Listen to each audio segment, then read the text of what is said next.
ャンプ三大原則を忘れてあるか。友情、努力、勝利。努力なくして勝利はないね。向上心なくして強敵に勝っていくことはできないやる。やだよ。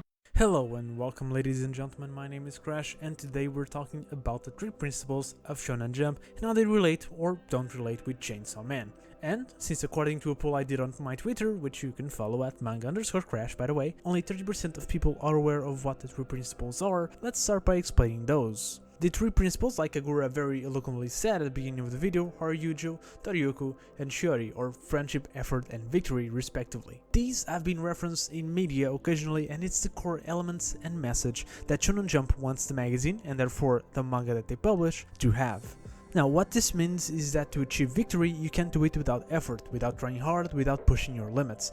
But you shouldn't do it alone. Instead, you should count on your friends to support you and your goals, and you should support them as well, because together you'll be stronger than separated. When laid out like this, you can see this message leaking all over your favorite shonen manga and anime, with a lot of it even being frowned upon, like the power of friendship that we see so often. And it starts to make sense when you realize that Shonen Jump actively pushes for this element, which will then influence other manga, and this is a message that's definitely universal in the shonen landscape. It's not just from Shonen Jump anymore. But if you take time to look at all the manga in Shonen Jump's roster, you'll find this element in each and every single one of them. From One Piece's friendship with industrial rats that pushes them through the grand line, to We Never Learn's struggle to study and learn together to pass high school exams, and of course every team sports manga ever. It's definitely not just a battle shonen element. But within Shonen Jump's manga there's an outlier that breaks the mold, a manga that people often argue should not be considered shonen at all because of a lot of its themes and imagery, and a manga that often throws away storytelling conventions in favor of off-the-wall developments.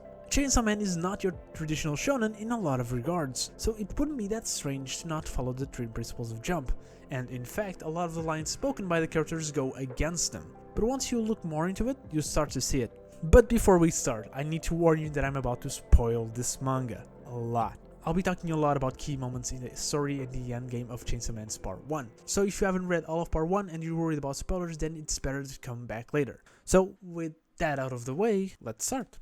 And originally I was looking at this manga from the traditional Shonen Jump way. If we are to look at manga like Naruto, he achieves victory by defeating the final boss with powers he acquired through effort and hard work throughout the series, and of course a lot of help from his friends. Is that a Naruto spoiler? I don't think they can be considered a spoiler. This is just what happens with Shonen. But the more I looked at it, the more I felt like the final battle of Chainsaw Man wasn't that lenient in this aspect, especially in the effort element. Sure, Denji tries hard to beat Makima in the end, but he hasn't worked hard and trained hard in order to power up and beat Makima. As a matter of fact, I would say that he didn't do much of that in general. Contrary to most shonen heroes, Denji also doesn't fight to save the world, nor even his friends. He fights because everyone is actively trying to kill him. So I shifted my attention to a character who fits more the traditional shonen main character mantle, Haki. Haki actively works hard to defeat the devils because it's part of his ultimate goal, which is to avenge his family by killing the gun devil. But this is also where I hit the wall.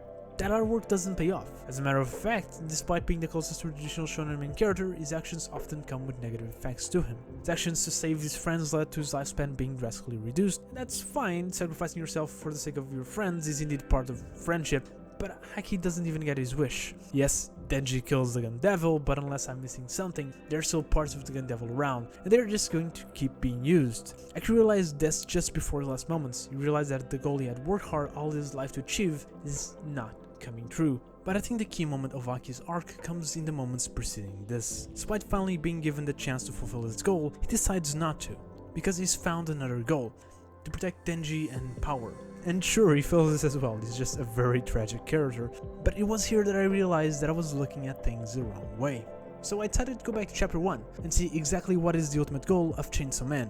What is Denji's goal and ultimate victory? I always found Denji to be an interesting character because exactly of his dream. He's not the first open main character, he's not the first lonely main character, but I feel like the other shonens always try to overcome these problems in grandiose ways. They want to be the Wizard King, or the Hokage, or find the biggest treasure in the world. In comparison, Denji's dreams are of eating jam on sliced bread, playing video games with a girl he flirted with and sleeping on her arms. It's to touch a boob, it's to eat an hamburger that isn't rotten, it's to have 3 meals a day. And Denji works hard to fulfill these goals, no matter how small they seem to other people. He tells this to Aki twice that even if his dreams seem stupid to everyone else, he's willing to die for them. I mean, he almost got himself killed trying to help Power get her cat back in the beginning of the series, right after she tried to kill him, by the way, because winning meant that Denji would get it squeezed at teeth. And a lot of reasons that drive him to push his own limits are connected to these small goals. He destroys the endless 8th floor devil because he wants a kiss, he decides to try to kill the assassins that were hired to kill him so he can go on a date with Makima, and a lot of these smaller goals that Denji asked for, he got him. The manga is full of small victories for Denji, which he got thanks to his own hard work. But then they all feel empty, and Denji spends a lot of the manga trying to understand why that is, and trying to understand what exactly will actually make him happy. Now, Makima tells him that the reason why he doesn't feel anything when he drops Power is because the connection isn't there. And we get a bit more of an expansion on that when he's taking a bath with Power later down the story, when he actually has a deep care and connection with her, but still doesn't feel much. But I think it's in this connection that his actual desire, his actual true goal, can be found. Denji spent most of his life alone, and the reason why he always worked hard in the end was for those connections, or to build those connections. The sole reason why Denji has any will to live at the very start of the series is because he has someone that he loves and loves him back, being Pochita. Of course, Pochita dies to save Denji at the end of chapter 1, leaving Denji all alone in the world. So Denji does what he knows how to do and works with what he's got, or in this case with Makima because she has the fattest of asses. That, and Makima also knows how to control him perfectly because she is, the control devil. And Denji will learn about these connections and will create these connections throughout the manga. But Chainsaw Man is a very cool story, and so everyone that Denji generally learns to care about throughout the manga dies directly or indirectly by Denji's hands. Pochita dies to save Denji, Power dies because Denji opened the door, and the manga goes out of its way to tell you that yes, Denji is, even if only in part, guilty of her death. And of course he has to kill Aki, Reese and Makima himself. It's even revealed that he killed his own father. And as a bonus fact, every girl in the series also tried to kill Denji at some point. Kobeni, Power, Makima, Reese, Guanchi and other girls. As his effort meant nothing, and did the friendships only serve for Denji to make him more miserable than he could ever be at the beginning of the series. Has Denji failed? Well, yes. And no. The entire plan of Makima is indeed that. To break Denji in ways he can only be broken after these connections, after he has tasted a little bit of his own goal. But it is Makima that fails. And one of the reasons she fails, if not the biggest reason why she failed, is the connections that Denji had. Or to be more specific, it's the friendship that Denji had with Power. Yes, not the power of friendship, but the friendship of Power. I'll see myself out. No, but for real, Denji has suffered throughout this entire series and still managed to continue on living. And its reward was a lot of experience that he thought would never come true, becoming true. It was to learn how to love and how to be a friend, how to care and how to be cared for. And to cap it off, Denji is given a chance to rebuild 2 of those connections. Power asks him to find the Blood Devil again, and the Control Devil is given him to take care of in the form of Nayuta. And on the final page, we also given the information that he's a high schooler now, which is of course a nod to Reese saying that a kid his age should go to school, but it's also a nice bit of normality in Denji's life that he always worked for.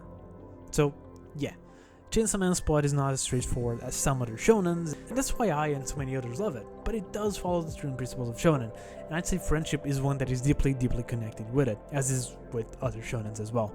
So if you enjoyed this video, consider giving it a like and checking my other videos. I do Shonen Jump related stuff, so you might enjoy that. I'm also going to do a stream where I rank a lot of Shonen Jump Volume 1 covers from all your favorites to some weird underground ones. That is, if I reach 500 subscribers by the end of the month. So if that stream sounds interesting to you, consider subscribing. And if you watched it till here, thank you very much, and I'll see you next video.